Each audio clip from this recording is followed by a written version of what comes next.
നമ്മുടെ ജീവിതത്തിൽ ഇങ്ങനെ ഉരുകിത്തീരുന്ന അനുഭവം ഉണ്ടാകുന്ന വേളകളിൽ ഓർക്കണേ, ഇതെനിക്കായി ഒരുക്കപ്പെട്ടിരിക്കുന്ന പരീക്ഷയുടെ കാലമാണ്.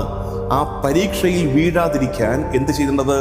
ഉണർന്നിരുന്ന് പ്രാർത്ഥിക്കണം. നമ്മളങ്ങ് പരീക്ഷണങ്ങളിൽ, സഹനങ്ങളിൽ തളർന്നു വീണ് പോകരുതെന്ന് ഇന്ന് ഒത്തിരി പേര് കാണുന്നുണ്ട്. എന്ന് വെച്ചാൽ ജീവിതം സുഗമമായിട്ടൊക്കെ പോകുമ്പോൾ കർത്താവിൽ ആ സന്തോഷം, പള്ളിപ്പോക്ക്, പ്രാർത്ഥന ഒക്കെ കുഴപ്പമില്ലാതെ പോകുന്നു. ഒരു പരീക്ഷ ഉണ്ടാകുമ്പോൾ, ഒരു പരീക്ഷണം ഉണ്ടാകുമ്പോൾ നമ്മളങ്ങ് തളർന്നു പോവുകയാണ്. അവിടെയാണ് ഈശോ പറയുന്നത്, പരീക്ഷകളിൽ നിങ്ങൾ തളർന്നു വീണ് പോകാതിരിക്കുവാൻ ഉണർവോടെ ഇരുന്ന് പ്രാർത്ഥിക്കണം. അപ്പം നമ്മൾ ഉടനെ ചോദിക്കും, എങ്ങനെയാണ് അച്ചോ ഈ സഹനമൊക്കെ ഇങ്ങനെ ഉണ്ടാകുമ്പോൾ എന്ത് പറഞ്ഞാൽ പ്രാർത്ഥിക്കേണ്ടത്? എന്തു പറഞ്ഞു പ്രാർത്ഥിക്കും?